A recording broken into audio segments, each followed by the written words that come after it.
I remember the first time someone called me ugly. I was 11 years old and it felt like someone had punched me in the stomach.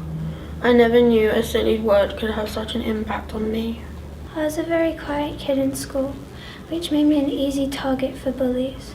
It seemed like no matter how much I tried to get away from those mean kids, it just didn't work no matter how much I tried to be invisible. My attempt at being quiet made the bullies target me more. Eventually the words fat, ugly and weird were words I heard every day. When you hear something every day, you eventually start to believe it. By the time I was 13, I was finding it hard to look in a mirror. Rather than seeing my bright smile, my developing curves, or my bright eyes, I was finding it hard because I could keep hearing the words fat, ugly and weird. Instead I saw my flabby belly, my double chin and my crooked teeth and my hips that stuck out way too far.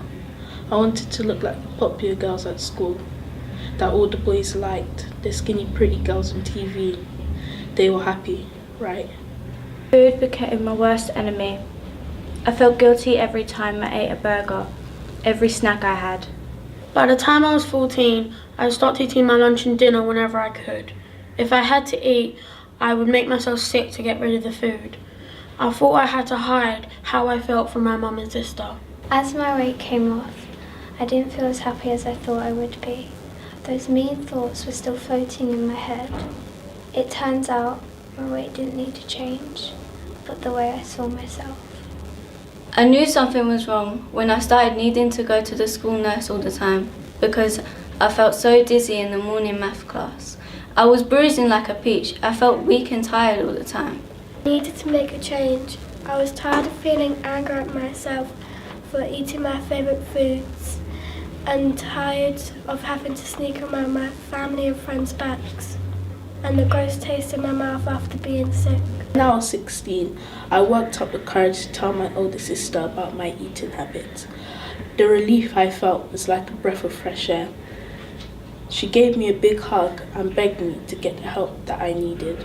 There are so many resources available for those who are being bullied, are insecure or have an unhealthy relationship with food. After talking with the doctors, I was diagnosed with bulimia, an eating disorder or ED, and body dysmorphia disorder, which causes myself to see my body in a negative way than other people would. And this is me now. I'm 21 years old, and with the help of supportive friends and family and therapy, I have learned to cope with the negative thoughts about my body. I am so happy with my body and mind, and have learned to celebrate the beautiful parts of me.